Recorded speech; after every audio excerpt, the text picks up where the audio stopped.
What is up, everybody? Welcome back to another NBA Rundown brought to you courtesy of Run Pure Sports and Run Pure Bets. I'm here today with Travis Mangone, and we've got a huge slate, Travis. I told you I'm going to be heading to the live legal sportsbook right after the show, so we got to find some winners today. But how'd your lineups do last night, and what'd you think of the games last night? Yeah, games were, it was weird, right? Like that Mavericks game was very shocking, right? Like, I'm not shocked the Mavs won, right? But the way they won, of course, I thought the Warriors would win. I was a little surprised at them, coming out strong, but I thought, hey, maybe the Warriors can turn it around. But it was ugly, and it was ugly quick, right? So there's nothing that you could stop there. DFS has not been the best right now, but again, it's how it works, right? You got upswings, you get downswings. Currently one of those where it's not going the best right now, but that's okay, right? It'll turn the other way and be fine. It's been a profitable season and going to continue to keep striving for that, right? And again, I like this time of year. I think the chaos is good. I think it's good for you if you're someone who's sitting there grinding every single night. Some unpredictable stuff can happen and it can be frustrating, but I love this time of year, and then we get to the playoffs, right? I'll be sick of it maybe in like 3 weeks, right? But then the playoffs will be here, and I'll be super excited for that, and it'll be awesome to break it down. I think there's some really nice edges. We ended up doing not so bad yesterday. Again, some bets were wrong, but I think ultimately yesterday's spread, we came out on top. We did, and so we can talk about release. So it was an interesting situation. With the Pacers game, I was dead wrong. Fortunately, HDP kept me off it from giving out officially because, he was already on it. And you remember talking to me. I was a little upset because I thought the other side might have been the right side, but I definitely didn't want to go against our guy, and that was something that kind of made me hesitant to really go heavy on that play. And that was my big swing and a miss yesterday, right? So take the L there, and move right on. The wing players for Portland were just way too good yesterday. And then, of course, I took the tough loss with Charlotte, and that was one of the ones where, boy, I felt like I kept it right. Even when they were down 20 in the first half, I said, this team's going to fight back. They're going to come get it. They cut it to 4 with a minute to go, and then they just absolutely fell apart at the end.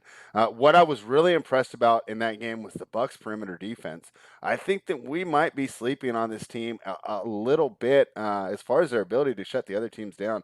I thought they did really good yesterday. And then, of course, we got the easy win with the Timberwolves, right? We all said, hey, let's jump in on this one. The Rockets gave us a little bit of a sweat there in the third quarter. But, at the end of the day, it was great. Oh, and speaking of that game, did you see Karl Anthony Towns doing like the reverse shooting guard style dunk? No, I didn't see it. Oh, he scooped and brought it behind his head. For a center, it was unreal. Yeah, it was fantastic. I should have put the clip out on Twitter. But that's enough about yesterday, and I feel like we're going to find the winners today, so let's dive right in. And I know you already have a position on this first game. I'm talking about the woeful Orlando Magic, who are 18-43, traveling to Cleveland to take on the Cavaliers, -4. In the bubble last year, we didn't have to deal with these sort of games towards the end of the year. But now we got them on the schedule. We got a handicap in. Everyone's going for 72, even two of the worst teams in the league. How are you approaching this game, Travis, and what play did you already make? Yeah, so I made a play on Cavs -2, and man, I wish I would have put it on the sheet last night, but like I didn't have this conviction, right? Like, yeah, you want to make sure when you kind of see a bet, you're more, it's like a best bet, right? Of course, sometimes I make some bets and I don't put them on. Just depends. But this is one I like, but again, I looked at the card last night and I couldn't buy, right? Like the Suns yesterday or 2 days ago against the Knicks, I absolutely loved, right? Like we talked about the Timberwolves, we liked the Nets. But I think the Cavs, again, I got the line moving in my favor. So, I should feel like I have some confidence there, right, that I made the right bet. I don't love this Magic team right now. And, we're at this time of year where incentive is going to matter a little bit. And the Cavs do have some incentive to play, right, where you got a team like the Magic who don't really have that incentive to play. They're pretty banged up. I do think – I don't know if you noticed on the injury report spread, but James Ennis is questionable, but Terrence Ross is doubtful. I feel like those guys are actually both hand in hand where, if they both play, they both play. If one sits, one doesn't play like that, it's not going to happen that way, right? You're going to have either both play or both sit. It's not going to be one or the other. Maybe I'm wrong, but that's how it feels like they've been approaching them so far, which is weird that I saw doubtful and questionable. But either way, I don't think those guys play. We haven't really seen them push them out there. Why are you going to push them for this game against the Cavs? It just does not make a lot of sense to do that. So I'm assuming you're going to see that same group that they've been running with. And the Magic, one of their strengths right now is in their front court, right? And you can make an argument if you look at the Cavs, one of their strengths is defensively. You got a guy like Jared Allen who can protect the rim really well and cause some havoc down there. Now, no Larry Nance defensively definitely hurts this Cavs team. But ultimately, I'm going to bet on that young talent on the Cavs backcourt over some of these other guys.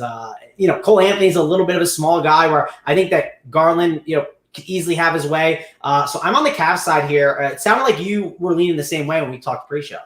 Yeah, I was leaning the same way. I haven't made the bet yet, and so you gave the great arguments for the Cavaliers, and I'll give you some of the reasons why I was a little hesitant to jump in, although ultimately I leaned your way.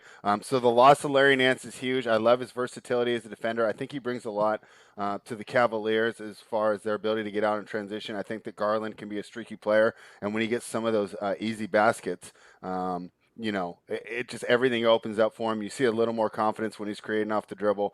So I love what Larry Nance provides for them in that regard. And then also the loss of Sexton there, I think sometimes can make their offense a little bit one-dimensional. So that's obviously a concern. But then let's just go back to what you were talking about with the Magic. So here's kind of what I would expect maybe to be their starting lineup. Dwayne Bacon, Cole Anthony, Okeke, Wendell Carter Jr., and Gary Harris, right? And then they're going to bring Bamba, Hampton, Franks, Chason Randall, and a guy named Hall off the bench. And I'm not even really familiar with and Hall they lost another player, right? I know he wasn't great. The guy who he hurt his leg real bad. It was not good. It starts with a C, something. I forget his name. But again, this is like Okeke? No, it was like Cassandi or something like that. I forgot. Oh, Chason Randall? No, it wasn't him. It was someone else, Fred. He's like a nobody, right? He's like this random guy, but who's the guy behind him, right? I mean, it's always they're honestly going to force other guys into minutes and stuff, and it's like they're just very thin. They're just a short-handed team right now. Yeah. So anyways, I mean, just by reading off that starting lineup, I think that's a great argument for the Cavaliers right there. So I'm definitely not going to go against you here. I think that you made a great bet at the -2. I think at -4, it's not necessarily like a must bet, I think you can argue the way around it, but I think you got a great number there. Let's go ahead and jump in and talk about the Atlanta Hawks heading to Philadelphia to take on the 76ers. Sixers finally getting healthy. I expect to see Embiid tonight. Simmons played in the last game. I'm checking the report. I think we're going to get a little Tobias Harris action too, right? Yep. I'm assuming he'll be in, but maybe not. They're getting healthier. I assume they're both going to play this game. Well, why am I not finding this game on my list? Oh, here we go. Because Atlanta's just filling it up. I didn't notice Philly. So only one's out, really, I see is questionable for Mike Scott, and Danny Green is in. So you got a fully healthy team going against an Atlanta team who, boy, I mean, this team's been snake bitten. DeAndre Hunter's still out. I don't know if he's even coming back this year. No more Trae Young. Herter's doubtful, so I don't expect him to play. On the bright side, Lou Williams will play, and he didn't play their last game in which they looked really bad against the Pistons. He didn't play at all in that game? I don't think Lou Williams played in that game. I think he sat. Oh, okay. I can't remember with all the injury stuff. I didn't know if it was like a DNP or something crazy like that. There's no way that would happen, right? It was an injury. Okay. He got pulled for injury. Yeah. Just making sure. Yeah, I remember. I know they have been really banged up, right? I mean, they've been because Goodwin has been in there. Bogdanovich. I mean, they have really been trying to do whatever they can and trying to get their bodies in. And to give them credit, spread. They played really well for the situation, like the hand that they're dealt, right? Let's win this one. But I wouldn't be shocked if, and I'm thinking it through, right? Like this is a team, the Sixers, they play down their competition a lot. Now they want to get that 1 seed. That is going to matter. So you have to consider that in part of your handicapping. They play a back-to-back. I don't know if it's a back-to-back, but the next 2 games are Philadelphia plays Atlanta twice, right?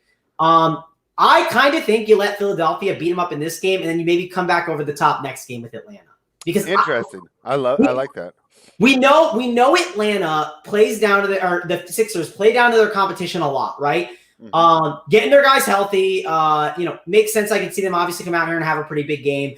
Atlanta is also really banged up. This feels like more of a stay away for me, and then I might fire with Atlanta the next time they play because I think you could see an inflated line, which. Of course, if you're talking that way, it makes you sound like, hey, like the lead is maybe 6 or 8.5, which I say, yeah, that's probably my lean, but I don't really want to lay 8.5. Like, again, big enough card. I don't think we have to go there. I already talked about one that I liked in the game before, so I'm not itching to bet this game. Maybe you have a better read on it. Well, yeah, so my original idea was to go the other way. I like grabbing the 8.5. I know exactly what you say. I think Sixers do have a tendency to play down to their competition, and it wouldn't surprise me to see them muck around for 3.5 quarters and then pull ahead at the end. So my final question for you on this, and this will kind of be DFS related too. I think before you make make a play on either side, right? How do you think Capella matches up with Embiid? Because I don't you think that's the key to the whole game? If he can really force him, to work and not be as efficient as usual, because he's one of the most efficient scorers in the league, especially in the post. I think that could maybe stunt the Philadelphia offense a bit and give Atlanta enough to cover. But if you think Embiid just trashes him like he trashes Turner, and he even does pretty well against Gobert, right? And just the defender doesn't matter.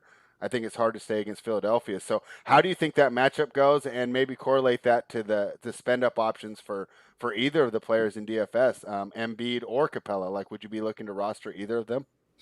Yeah, it's tougher. So like just DFS wise, I mean, I go through this a lot spread. So Embiid, when you talk about Embiid, you got to talk about him with the other spend ups, right? Right. I'm just not fading Westbrook, I don't think, or Jokic. I want to jam both those in my lineup at least. Okay. My plan right now, and again, it changes. It's 1:00. My plan is to currently jam both in. Now, it might turn into, hey, only one gets in, and then maybe it's like FanDuel, I play one of them, and DK, I play one of them, and I'm like, I got exposure to each. I don't feel as bad, but my current plan is to try and jam both. I will say that. We'll see if it works out. Sometimes you get like extreme values. Like, for instance, Jaylen Brown yesterday. Jaylen Brown was a value play at 8-4. Like, it sounds crazy. Somebody like, how is 8-4 a value? Well, when Tatum doesn't play and Kemba doesn't play, the dude's going to go off in the matchup that he's in, right? I mean, he's just going to absolutely have a monster game. He should have been a 9.5K kind of play, or even 10K you can make the argument for. So, yeah, I think that ultimately, currently, I'm not going to be spending on an Embiid, right? And here's the thing with Embiid. There's a lot of ways it can go wrong, too, right? They could blow this team out, and he sits for a little bit, right? Like, he could just not get that run. He could get injured mid-game, and you wouldn't be shocked if he gets hurt at all, right? He's out for the game. Like, they are not going to push him. They're not going to screw it up. So I just think there's too much risk with Embiid right now, right? Like, one thing I'm trying to put in my handicap when it comes to DFS right now, spread, and it sounds so fish and dumb, but like, I want dudes that are go out there and try. And like, I know Russell Westbrook is going to give me 100% every single night right now, right? Like, I know he is going to push it to the limit. He's not going to care. Jimmy Butler's another one of those guys, right? If all those guys are out, Jimmy Buckets is going to go out there and he's going to get me buckets, right? It's just a fact. He's going to go out there and perform. So I'm trying to look for those situations. Like a great example is Brissett, right? For the Pacers, they keep giving him minutes and he just keeps going out there and performing. And it's like, I want these guys that, again, it's not as easy to quantify it all. And of course, the math says, certain guys are good plays based on this when you look at projections, but there are some guys that are just kind of mailing it in a little bit, right? There's some teams that are not really going out there and giving it their all. And I'm trying to identify those situations when it comes to DFS. And again, I'm not saying that's going to happen here with the Sixers, but I do think there's a lot that can go wrong for a guy like Embiid. Just little small things compared to some of these other stars that they're way more safe and secure. Like a guy like Jokic, very safe and secure. I'd rather go to him instead. I would need like Tobias Harris or Simmons to be out because we know how elite of a producer Embiid can be in 3 quarters. So I would need those guys to be out. And Capella, I don't want to go to him. I get it. Could he slow down the Sixers? Sure, he can do his best, but he's going to have to have a hell of a performance to really pull it off. All right. And the volatility that you just mentioned when creating your DFS lineups, I think that you also just made a perfect argument why there's no shame in just leaving this game off your card. I think that the same volatility that you mentioned when you're dealing with Embiid's and ability to get to 50, 60, maybe even 70 DFS points is the same reason we have volatility when we're looking at this line. I think that each option is plausible. Sixers win by 4, Sixers win by 14. Both of them are completely plausible. It seems like there's a lot of variance in this game, and I think a lot of it's going to come down to how well Atlanta is able to convert from 3. So, I mean, spread, feel free to maybe they're uncomfortable, right? But like, you got to learn to love unders. Like, Embiid unders are interesting. I don't know what they are.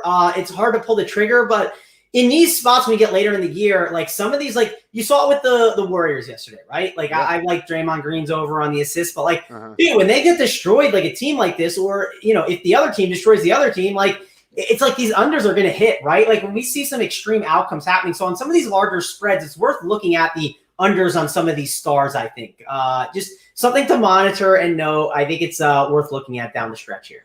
I think player prop unders is like the untapped gold mine of sports betting that we all miss out on. I think it's so easy to identify these overs, right? This guy's gonna eat. This guy's gonna eat. But every time that you're saying, "Oh, I don't want to bet that over," why aren't we looking at the under? And I saw problems doing it too. Is it just because betting unders isn't fun? But it just seems like I'd say my not my issue, but the only reason I definitely have struggled with that more is because I'm playing DFS every day, and like my job is to find like guys that are going out there and like perform, right? So your mind's already set towards finding overperformers rather than Now if I shifted myself to looking for the unders more, I think I could identify them a lot better. But there's a sort of a conflict of interest of like my daily research for that, where it kind of doesn't align as much at times. Where I remember that happened early on when I was doing betting, and then I shifted around. I had a lot of success betting the unders, and it's something that I sometimes forget to do because again, like I'm very consumed in the DFS.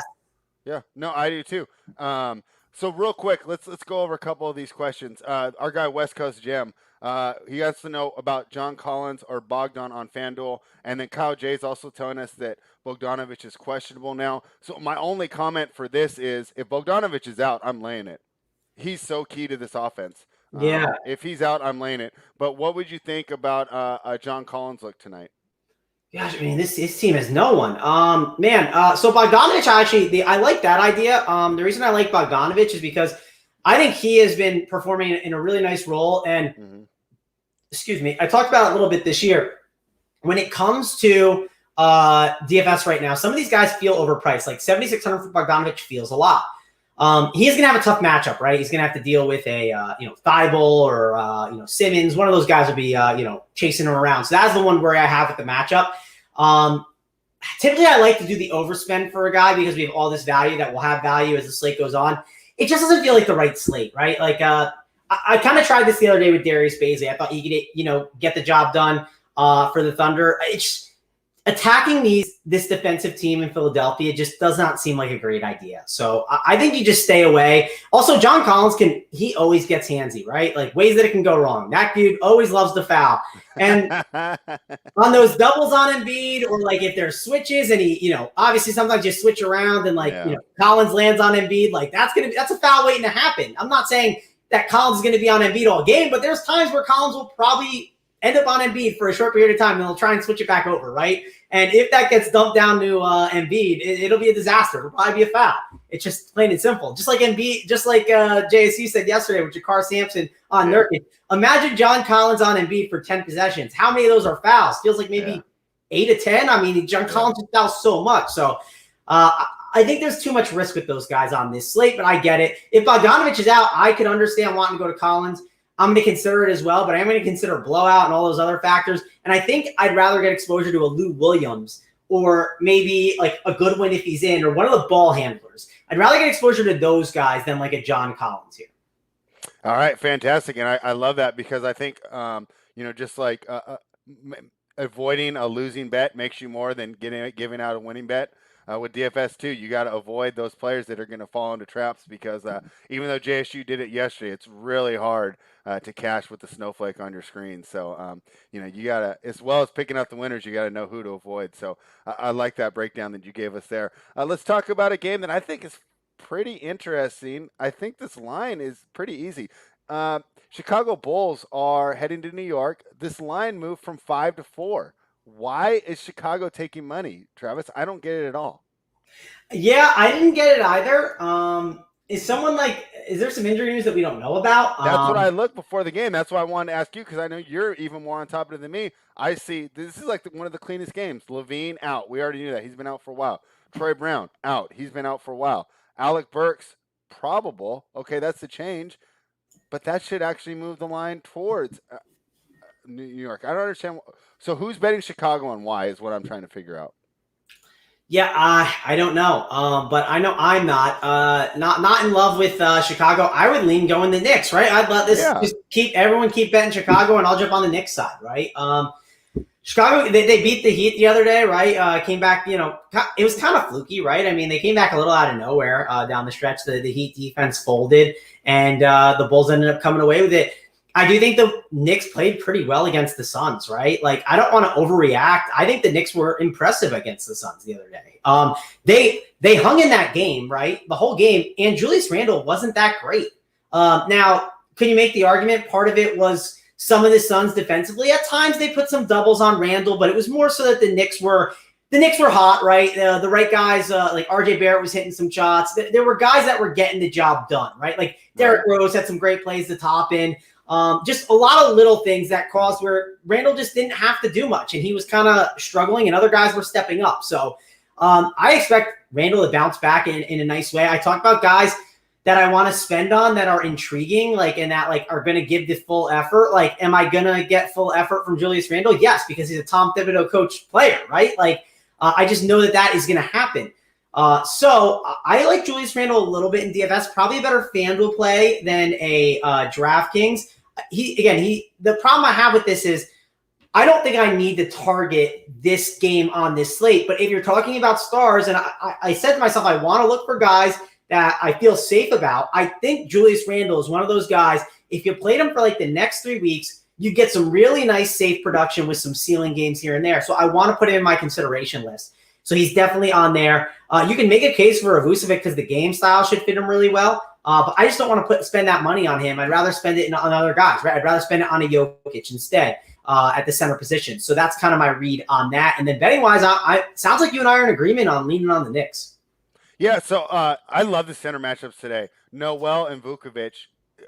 Do you think that Noel can give him problems, or do you think Vukovic is just too well-rounded with his offensive game? Yeah, I mean, of course, Noel can always give someone like problems, right, with the length, but Vucevic's like matchup proof, right? I mean, he's one of those guys who can just get it done. So I'm not too worried about him. It is good to have, obviously, the best player on the team have a good defender that's on him to be able to give him some problems, right? Because you can give him a little bit, like, for instance, if Vucevic is having some type of issues, right? Like, this game could get ugly for the Bulls because that team is, I mean, it is rough. Kobe White, sure, he's been playing a lot better, but I'm not a huge believer in this Bulls team right now. Again, impressive win the other day against the Heat. I was surprised they pulled that off. We talked about not loving the Heat yesterday a little bit, but I can't back the Bulls here. I'm going to say I'm going to be on the Knicks side. They impressed me the other day still in that loss against the Suns, and they were on a nice streak. Maybe a streak starts again here for this Knicks team. All right. Well, we both like the Knicks here, and yeah, I think you're in a great position getting them as a bounce back spot. And like I said, I like the matchup there. I do think that Noel can slow down Vukovic, and I love the way that the perimeter defense is going to work. You know, I know the Knicks fans hate Elfrid Payton, but I think having him run around out there tonight, come problems for Satoransky, Kobe White, those type of guys. It's going to be interesting. And as the lineups got worse, we're seeing more Patrick Williams minutes, right? And it's like he's a guy that they're struggling with in terms of, okay, develop for the future and win now, because he's not there, but he needs run and he needs time. And I was just thinking about how tough it is for these guys to come in at 19, and this season especially. I mean, how many practices do you think he's even had since the season started? Right? Yeah, I mean, not a ton, right? They just play a lot of games. They have to learn from the games they play in, right? And Pat Williams has been solid this year. I know he's had some struggles recently, but yeah, it's definitely a team that they're very raw, right? You know, they still have some things to fix it, and they're getting there, right? At least it's the step. If you're a Bulls fan and a Knicks fan, both these teams, like you took a step in the right direction this year, regardless. It feels like. And the Bulls, I mean, I don't know if to put this on Billy Donovan or not. It feels to me like they blew a lot of late leads. They could have been so much better. Well, they remember they were the 5 seed at one point, or they were up there, right? And then they really fell down. And of course, I know it's a tight race, but the fall, as much as they did, was surprising because I don't think they're really in, like, standing wise, they're kind of out of it, right? Like, they're not even in for the 10 seed. I think they're 10 right now. Let me double check. I thought they were 11. They're 11. You're right. Washington just pulled ahead. So Washington's 27-34. Chicago down to 11, 26-35. What a gut punch that would be if they gave up 2 first-round picks and didn't even make the play-in. I don't think they're going to. Yeah. So, all right. We both like the Knicks here. Let's move on. I didn't get involved in this game. It's the Los Angeles Lakers, who are 36-25, 28-31, heading to Washington to take on the Wizards, who are 27-34. But we talked about they're streaking in the right direction. They're an awesome 33-28 against the spread. Last night when I was looking at this game, Travis, it was Washington +3. Washington took money, and they're now +1.5 at home. This one doesn't surprise me. This doesn't surprise me at all. I think that 3 number was generous. I think this is closer to where it should be. To me, this feels like a pick'em game to me, and I don't really feel like getting involved. But at the same time, I can be swayed. So if you make a great argument, I'm not really feeling strong about either side here. So I'd love to hear what you think, and maybe you can talk me into finding a play here. But as of right now, I'm kind of sitting on the fence for this one. So spread, I almost got involved last night. It was honestly, I felt like if I had more conviction on another bet, I would have fired this one too. It just would have kind of been like a snowball right now. Sometimes that works. I like this bet. I thought at +3, I was a fan, and I saw the movement. I said, wow, I thought maybe it'd move, but I didn't know that I'd get the full 1.5 point move. I thought maybe you'd get like a 0.5 or maybe 1 point. But Washington, again, they're pushing for this playoffs, right? I think the reason I stayed away is Anthony Davis. And maybe it was late, right, when I was looking at it. Do we know his minutes tonight? Could it out of nowhere be boosted up? Because obviously you see this with KD spread, right? Like KD, the more minutes he gets, obviously it's such a big deal. What if AD's minutes just spike, right? Do we know exactly what AD is going to play tonight? Let me find out for sure. So the first 2 games he had a minutes limit, and then the most recent one so before the game, Vogel said no minutes limit. Let me pull it up right now and see what he ended up giving him on the night with no minutes limit. He actually played 31, which again, yeah, because that's going to be about the new normal for him. Yeah, I mean that was in the back of my head, right? Like the minutes limit the last time. So man, gosh, it's tough to figure out because again, I do think AD, obviously it's a big boost for this team. 31 minutes. I think it's safe to pencil in 31 again tonight. I think he's going to be at between 30 to 35 for the rest of the season, unless they get down to some sort of like must-win situation during the last week. But I think 30 to 35, especially if you're making your DFS lineups and your projections, I think that's a very safe assumption. I wouldn't mind just putting 31 in for the next 3-4 games. I think it's funny because where he's going to be. He's 9.2K, right? Which that's cheap for AD. Like, can I pull the trigger? I don't think so. Again, because I kind of the stuff I talked about. Like, I just want these like studs that I like. If I'm spending my money, I'm not winning if my stud gets me like 27. Like my night is in trouble. So AD could easily play 31 minutes and not do a ton. Now it is the Wizards, right? Really easy matchup for him. Like a great matchup though, doesn't it? Oh yeah, but again, like here's the thing. So AD talked about this earlier in the year spread. He said, if you see his assists, I think on the season are up a good amount. Like let me look compared to passing. I'll have it up here because he talked a lot about trying to get better at passing the ball this year. So his assists are up to 3, which I guess it's not as good, but he has talked about how he's like trying to get more of a complete game and work on that. Like if AD needed to go out there, right, and like win the game and go out there and just dominate, he could dominate down low, right? But he's not going to just go out there and do that, right? Sure, he's just kind of getting back in the motions and everything. I don't want to spend my DFS dollars that way. I'm trying to really think through this game because I like the Wizards at the +3. It's a team I've been betting on, right? And they've been on a nice little streak. Now they've beaten some bad teams, right? And of course they beat Utah, right? If you look at the Wizards streak spread, like let's pull it up right now because I know they went through a stretch where they've won some games, but who have they really beat? And are the Lakers even that good of a team right now without LeBron? So here's the streak: Utah win at Utah, very impressive. At Sacramento, New Orleans, Detroit, Oklahoma City, Golden State. I still think Golden State's a little bit of an impressive win. Oklahoma City, Cleveland, and San Antonio. They lost to San Antonio in overtime, double overtime, right? Wasn't that, or it was just overtime? 146 to 143. They were still in that game, right? And in these games that are close, I think it's hard to bet against Washington right now, right? Because again, the spread is close, 1.5. I just want to keep leaning on Washington in these close games because I know that they are out here pushing for this playoff seed, right? Like that's just, it's clearly on their mind. They want to be able to get into that game. Russ wants to play more. So I'm going to lean the Wizards. Like I said, I like them at +3. I still think you can jump on them at 1.5. Obviously, I don't like it as much, but shop around too, right? Spread, because that 1.5 number, you can get different stuff, and you might be able to shop around for some interesting money lines as well. I know when that number is really close to being like basically a money line game, you can shop around and get 5 or 10 cents here and there, and that can add up over time. Definitely. All right, seems like we both like Washington there. I don't know if we'll make it an official play though. Could be one to just watch. I'll tell you what. I like this game. One last thing, spread. One last thing that I'm in a Discord chat with some buddies, and I changed my nickname to never fade Russell Westbrook. I put in parentheses, so don't fade him the rest of the way. And the reason I did it is because I did fade him the other night on one of my teams, and I felt like an idiot. So don't be that guy that fades Russell Westbrook here. He's gonna crush. So Russell Westbrook season.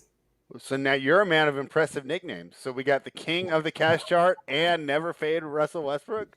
Listen. I want to make sure that every time I look in that DFS chat, I see the words never, because I faded him. I played him a ton. It's like a Post-it note on your fridge telling yes, you not exactly. to overeat. Okay. Yeah, so every time because I'm in that chat a lot, close to lock and stuff. So I was like, let me just make sure I give myself that reminder. I think it's a great idea. And again, I didn't fade him completely, but there was one team that, man, I just should have jammed him in. But what are you gonna do? Yeah, I can see you doing your daily affirmations in the mirror every morning. Like, I'm good enough, I'm smart enough, and I'm not gonna fade Russell Westbrook today. So seems like we got that one on track. But hey, I can't wait to talk to you about this one because I like it here. I just want to talk to you before I made the play. This is your team, the Charlotte Hornets, who lit me down last night. They lost by 10 when I had plus 9.5. They head to Boston to take on the Celtics here. This is 5 and 7 nights for Charlotte. I think it's a great fatigue spot for me to jump on the Celtics. We should get Jason Tatum back tonight, right? So that should be helpful, even though it is a back-to-back for Boston as well. We should get one fresh player, and that fresh player being the star and the man that's going to run the offense. The loss last night to Oklahoma City basically makes this play even better to me, right? I think that we get a pissed off team right off the bat that knows they need this victory. So I was thinking about laying it here with Charlotte. This team, they gave me a nice little push last night, but they looked tired the whole game, right? And now they got to turn around and jump back in against another tough team that's going to give them the same problems they had last night. I was so impressed with Milwaukee's perimeter defense, and I think that Boston can kind of similarly do that. Marcus Smart and Rozier, they know each other. I like Marcus's ability to slow him down there. If Graham gets hot, we can go ahead and make the switch. I love Bridges, but I just think this is a great matchup here. What do you think? Am I overrating the Boston Celtics? Man, I don't know what to say about this Boston Celtics team. They have been I haven't got Celtics colors on today. Gosh, they're so frustrating. So everything you're saying, I totally agree with, but I hate making plays on the Celtics. So I'll leave it to you to make the play on it. I mean, you have a good read from last night, right? Sometimes you just got to know when to stay away from a team. I'm going to stay away from them. DFS wise, what we have Kemba still out, right? He's out, even though it's the Hornets game, right? Of course, he'd love to play in this game, but he's out, correct? Yeah, I mean, yeah. Right now, I see Monk, Darling, Ball, Walker out, Tatum in, and the Time Lord making his return. That's got to. Time Lord back does matter. He does. Yeah, I mean, you're making me like the Celtics more. I didn't realize Time Lord would for sure be back. I know he had that questionable the other day, so. That is good, and they do need these games. It is worth mentioning. We talk about that in the handicap, right? Let's go back to the standings of the NBA. I just keep them up because I keep taking them down. But you see how bad the Celtics are at. They are at the 6th seed, which matters because that 7 seed spread is the playing game, right? And you don't want to be in the playing game, right? I mean, come on, you'd rather be in that 6th seed. I guess you'd probably rather the Bucks over the Sixers too. At least I would. Again, it's still going to be a tough game, but.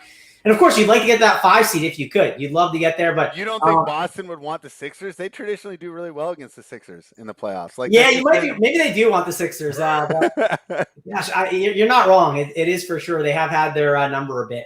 But I do think you want to back the Celtics here if you back anything, right? I don't need to just jump on it. DFS-wise, let me look at some DFS prices on – I know Brown and Tatum, right? Brown's price may have shot up now. I'm sure it has. He is at 8.5 still, but again, no Kemba is nice, but do I want to spend these price tags on these guys? I don't necessarily think so. So I'm not jumping to really play anyone DFS wise in this game spread. Just don't think we need to. But I like your Celtics call. If you do think there's going to be some tired legs, what do you think on the total there at 216.5? Is it worth getting in on? I hate capping fatigue for totals because it's like you can make a good argument for both sides. It's like, okay, tired legs means no jump shots. It also means lazy defense, and I can just get to the rim. And no matter how tired my legs are, right? I mean, these guys can make layups, right, after running a marathon. So that's why I asked. I was curious what your angle was. Of course, you can spin it any way you want. Yeah, I think you can make a good argument for both sides. I was on the under last night, and it's so weird watching a team when you're betting the under and not like on a side, right? Because you're just rooting for everything to miss. And they were able to get it done and get over that number. So I'm staying away from the total. I guess if you had, 216.5. I mean, I think that number's right. I don't think there's a good play on the total there. So by the way, we got some news. So Alec Burks available, Terrence Ross out, James Ennis available. So those two are doing the opposite of what I said. Marvin Bagley is doubtful. I don't think he plays, but Harrison Barnes is out, right? So that I know. I saw that in the chat, and I said that might change my pick because. Spoiler alert, I was going to grab the 8.5 with the Kings. Without Harrison Barnes is a big part of that handicap, though. Without him, that completely changes. Probably goes to stay away, but we'll get to that soon. Let's talk about the team that we were, JSU and I were quite opposite on yesterday, and that's the Miami Heat, and they're hosting the San Antonio Spurs. Call back to those great series there at the beginning of last decade. Miami's minus 4.5 at home here. Let's see, Miami, recently lost to Chicago there. Before that, they had beaten Chicago, so they did the little zigzag there. Before that, they had lost in Atlanta, which was a weird one. I thought that was a great spot for Atlanta. And then most recently, they beat San Antonio by 20 points in San Antonio. Travis, make an argument for San Antonio here. Doesn't this just seem like a Heat smash spot? Yeah, I mean, so I can try and make the argument for San Antonio. So San Antonio is... I'm not making the argument for them, but I'll play the devil's advocate for you. Yeah, let's do it. Let's do some Skip Bayless stuff. Like, just even if you don't believe it, just be opposite of me. Yeah, so spread could you imagine trying to bet on the Heat when they just blew a lead to the Miami Heat, right? You got the San Antonio Spurs who are still in the thick of the playoff race in the West, right? They could even jump to that 7 seed. They could even jump to the 6 seed if they really got going. They're a lot healthier right now, obviously. So it's a team that you can go and target. They've won 5 of their last 6, including they beat the Phoenix Suns, right?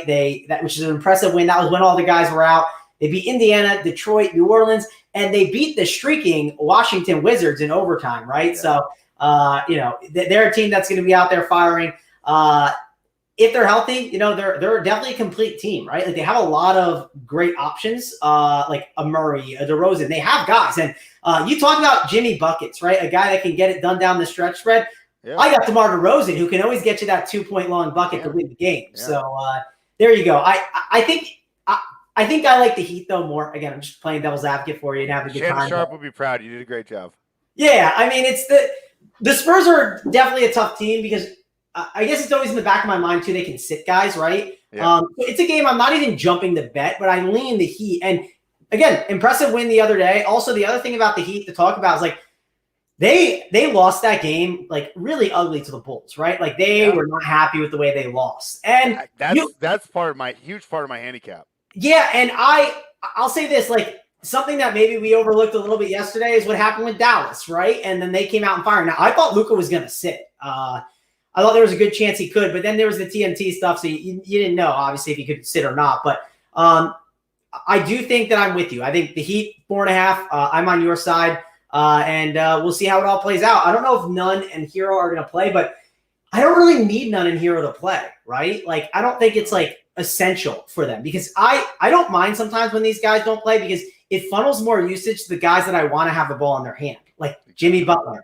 Goran Dragic, the other thing, we talked about it. Goran Dragic does not play all these minutes unless they need him. And he's going to play the minutes tonight, and Goran Dragic minutes and usage is better than Kendrick Nunn, right? It just is. And even it's better than Tyler Hero minutes. And he has not been the best this season. Last year in the playoffs, he was amazing, but he has definitely had his struggles this year. All right, and one other factor I'd like to throw into the reason I like the Heat is, and I know you love these weird little angles. Um, Miami is open for business again. The clubs are back open, right? That gives them their home court advantage. Why did Miami have such a great home court advantage, right? Yeah, I mean, no, The that fans aren't in the fans don't even show up till the second quarter. So it's not because they're so loud, right? It's because they have the best nightlife. They are back open. They are back cracking. I think that's another advantage, especially for a young team like the Spurs. These guys got to be itching to go out, right? Now, to be fair, they are in Texas, but I like the Heat. You're selling me more and more. yeah, Of course, this is the Heat team is one that I'm not a believer on in the postseason as much, like JSU was, but I am a believer of them like down the stretch, and I wanted to bet on them more in the second half.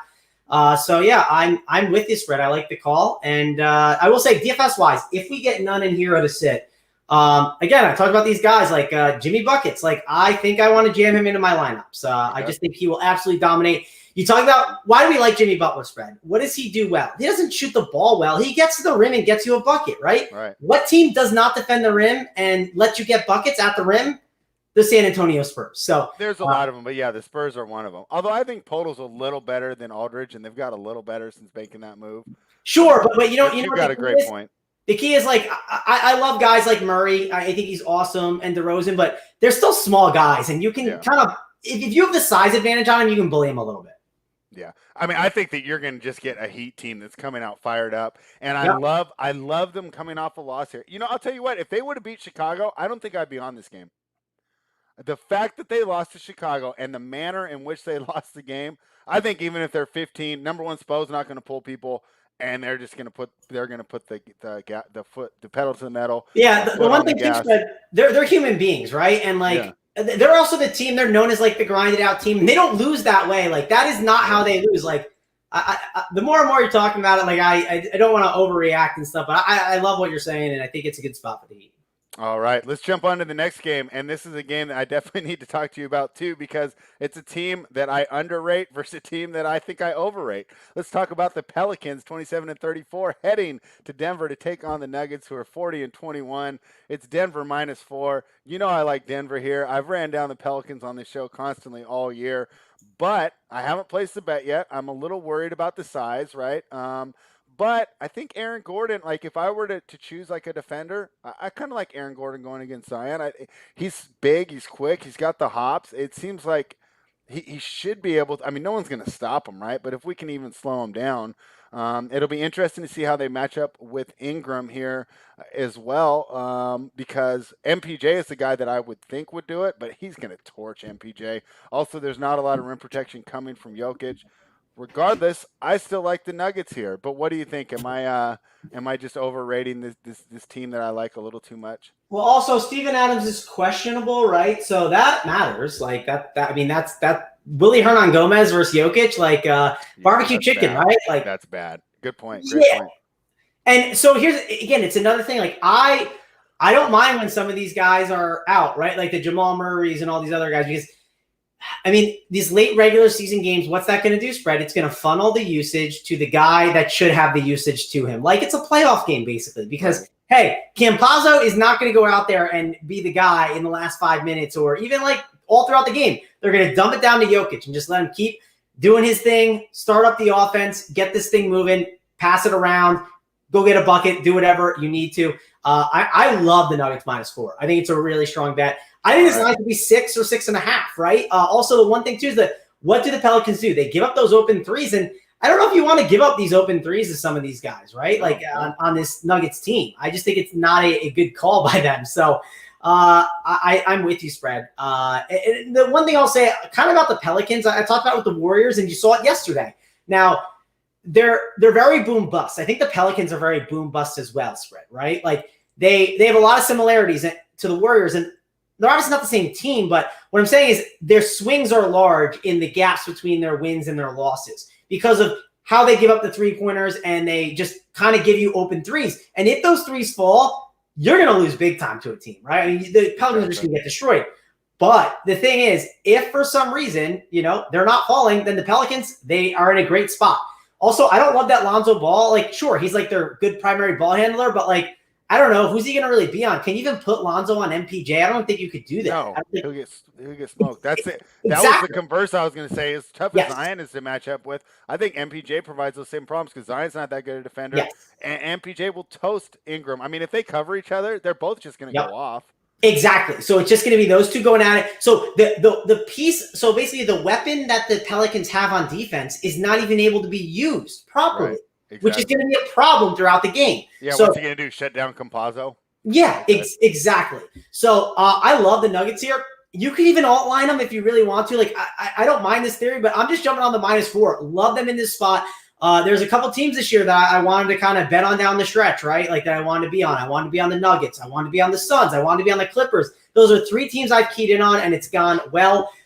So I'm going to key in on the Nuggets here at -4. Well, hey, that's a perfect segue to our next game. You said you want to be on the Clippers. You want to be on the Suns. What do you do when they play each other? Phoenix is -4 at home against the Clippers team. Let's see, we're missing Serge Ibaka still. Leonard's doubtful. Let's cap this as he's out. Paul George is in. Kennard is in. Patrick Beverley's out. And on Batum's questionable, let's assume he plays. I see Crowder and Saric is questionable. Let's assume they both play and just handicap that game this way and just know that it's a Clippers game and there's no shame in waiting until right before tip-off to go ahead and place these bets because we know this is a team that you need to be watching the final countdown with JSU with because they are going to give you some injury news late and anything can happen. But assuming all these guys play, I see -4 for Phoenix. I kind of like Phoenix here. I think that with no Beverly and no Leonard, this Clippers defense really gets hurt. And I just really like the matchup here for Booker. I think that he's going to be able to eat, even against a good defender such as Paul George. And they're not going to be able to vary the looks with Kawhi. So I like Phoenix here, but I didn't bet it. And I'm not going to bet this until I know who's exactly playing. Yeah, so who are you worried doesn't play? Are you worried about Paul George? I mean, I could see them pulling him, right? I think he plays. You remember these guys had a little bit of an exchange in January. They're not. Remind me. Yeah, Paul George. It was Paul George, Devin Booker. They kind of got at it on the court. So they don't love each other. Those guys. So if you just That's funny. They didn't even steal each other's girlfriends or anything. Yeah, like here, I remember hearing about it, so I just Googled it real quick, and now I know in April 9th, here's a quote from Paul George. I don't know what the Suns are chirping about. Paul George throws shade at Chris Paul and Devin Booker and company after the Clippers win last night. So these guys don't like each other for sure. They've had, I don't know what words have been exchanged on the court and why they don't like each other, but it's clear they have gone at it. So I'm excited to watch this game, right? Okay, yeah, me too. I think it's the best game fan-wise. Yeah, I think game of the week. I haven't looked at the whole week yet, but this game matters though. This game is huge, Fred. I mean, this is for that 2 seed. Here's my problem. I'm worried it's only huge for one team. Fair. For the what? I think it means a lot to Phoenix. I don't know if it means a lot. I know you're talking about the Paul George stuff. And maybe I didn't factor that in, but just as a team that doesn't really seem to care about home court. And, I mean, let's be honest, when they go against the Lakers, they're not even going to have home court, even at home. So I think that's another reason that they don't care as much. But it just seems to me like Phoenix really cares a lot more about establishing themselves. Listen, I agree with you. So I will say, my heart is torn because I'm holding Suns, to win the division tickets, right? I got, the 12-1, right? I'm definitely biased in wanting the Suns, right? Definitely no doubt in my mind. Here it is. So Devin Booker called PG trash multiple times during one of our last games. Okay. Thanks for that, Nick. Yeah. Isn't that pretty normal? Yeah. But no, they went at it for sure. They definitely have. I mean, who knows what else is there, right? We don't know their personal lives, but there could be more to the story that we don't know. Yeah, maybe there's a couple girlfriends we just don't know about. TMZ, give us that info. We need to know who's dating who. But man, I'll admit I have trouble capping this one because I'm invested already, right? So this is a big game for me. So and I'll tell you what, I stopped betting NFL futures for that very reason. The win totals, because I felt that it was influencing my week to week bet. Because I'm like, well, I want the Ravens to get over 8.5, so I would bet them more than I probably should.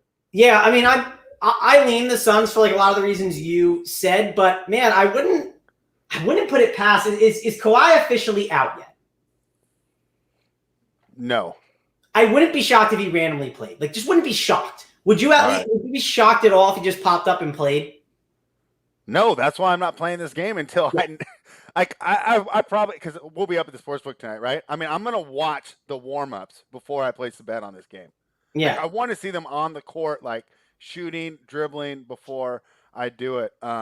Spread. Get a seat close to the book and have the notifications for labs open, and just in case maybe you can jump in like at 5:30. Just stay close to the window, right?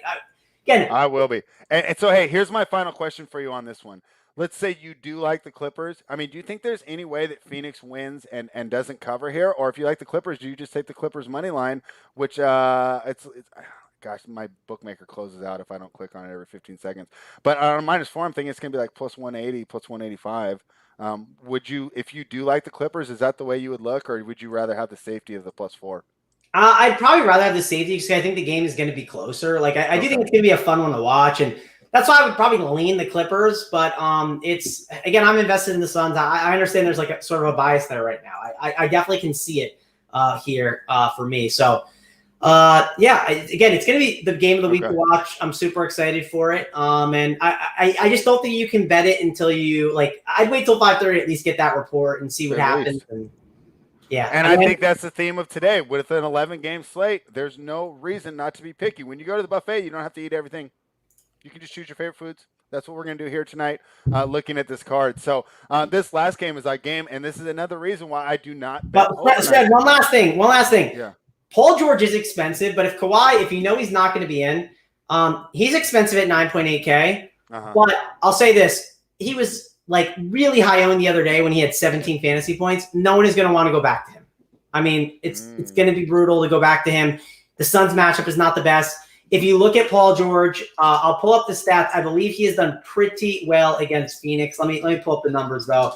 Paul George game logs against. Hey, and while you pull that up, I'm throwing this comment up. It says JJ's a monster in the MLB, and he's been absolutely running pure. I've been tailing the picks. I'll be putting some of those in when I'm up there tonight. But if you want access to these picks and the rest of the information we got, head on over to runpurebets.com. Use the promo code BETS25 off. You'll get access to JJ's picks. You'll get access to my articles, HTP's picks, Score with D. You'll get access to the live show with the Sports Keg, which I will be on with Holden tomorrow night. So head on over to runpurebets.com, promo code BETS25 off to get involved in all the action we got going on. Now that we've got that out of the way, what'd you find, Travis? Yep, and hit that like and subscribe on the video. Helps us out a ton.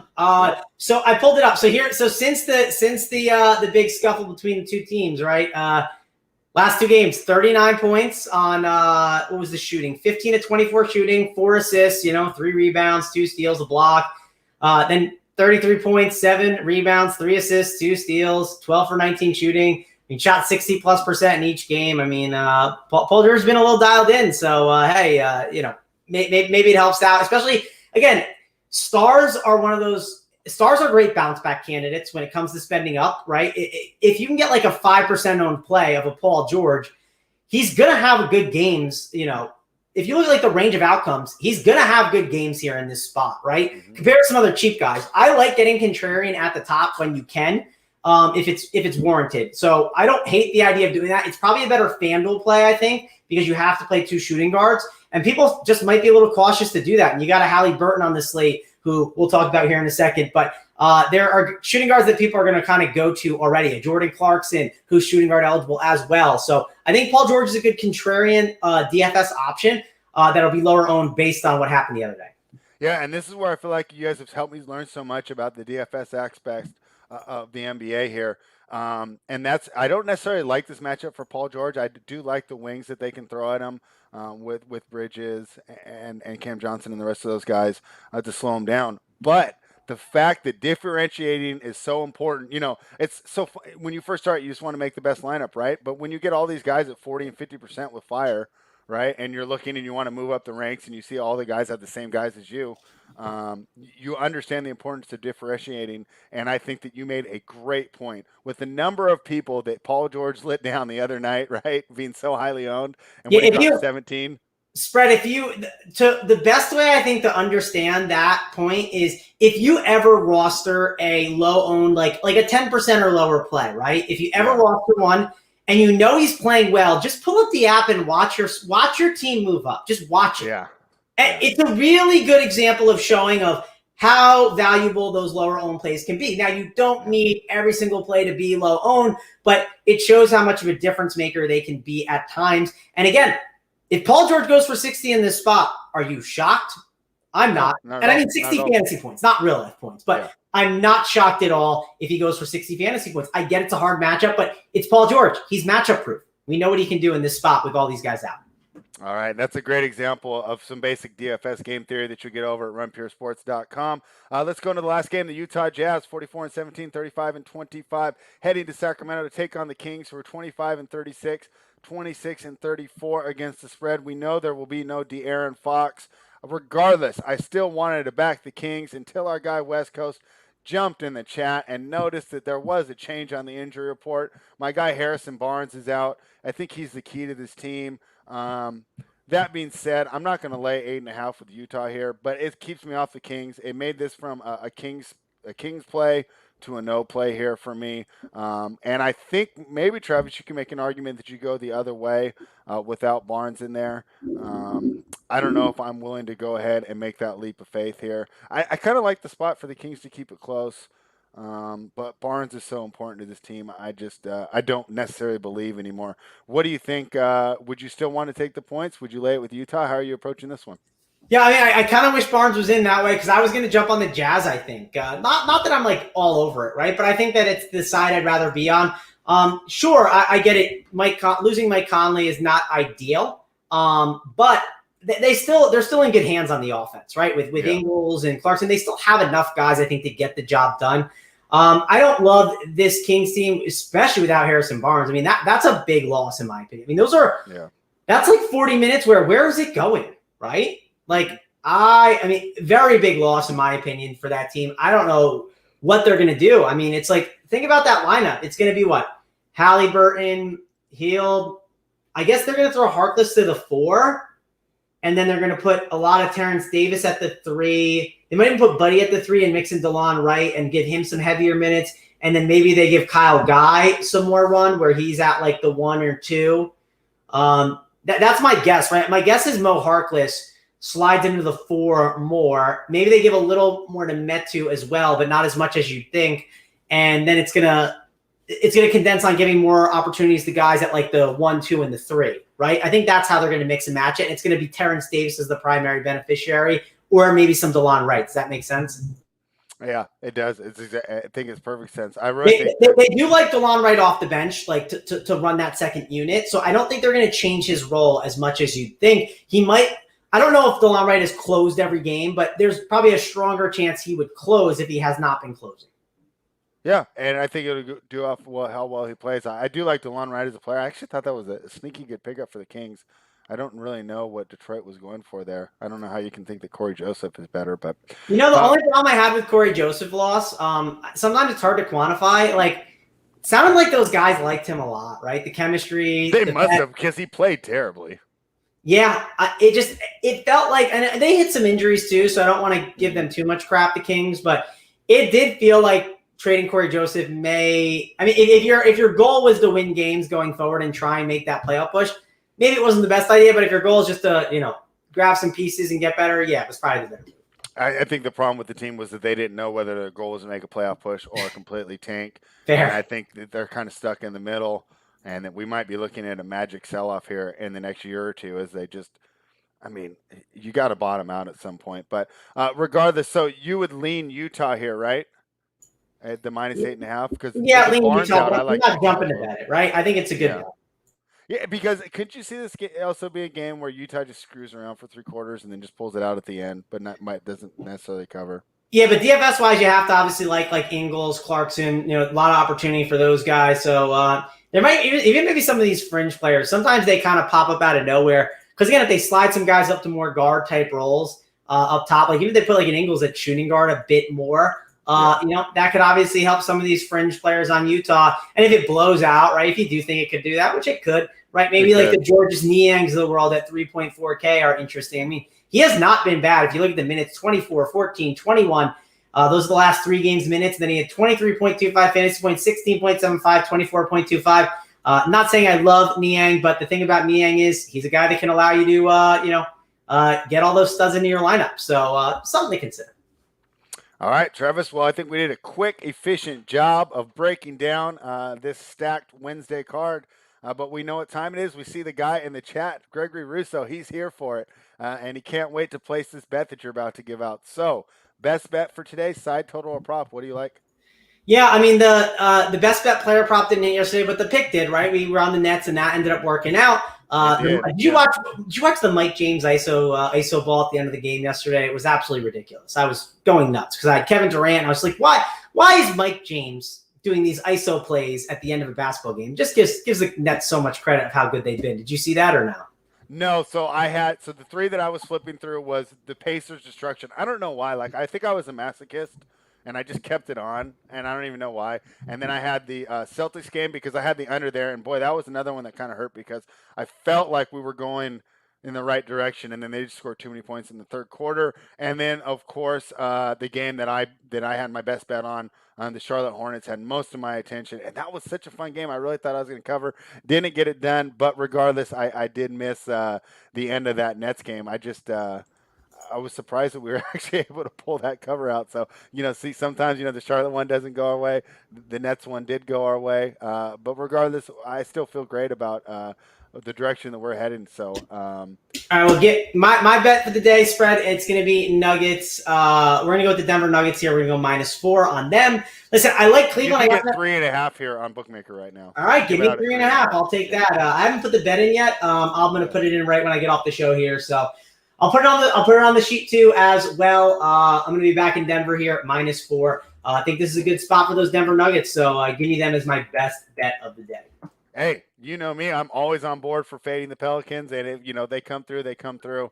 And it's going to suck when Stan Van Gundy gets fired, and I can no longer do that. But I think you know where I'm going here. I think it was the strongest case I made today, and that was just the Miami Heat. I love the bounce back spot coming off of the loss to Chicago. I think we get a full focused effort from this team, and I'm going to send JSU this clip because after yesterday, I think he needs to know that, hey, I'm not completely down on the Miami Heat. We just got to pick our spots with this team. So I'm all over the Miami Heat -4.5 here, and hopefully they can get us to the window.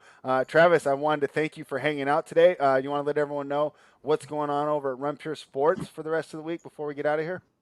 Yeah, we actually have a lot going on today. We do. We do. We have 3:45 baseball MLB Swing for the Fences show.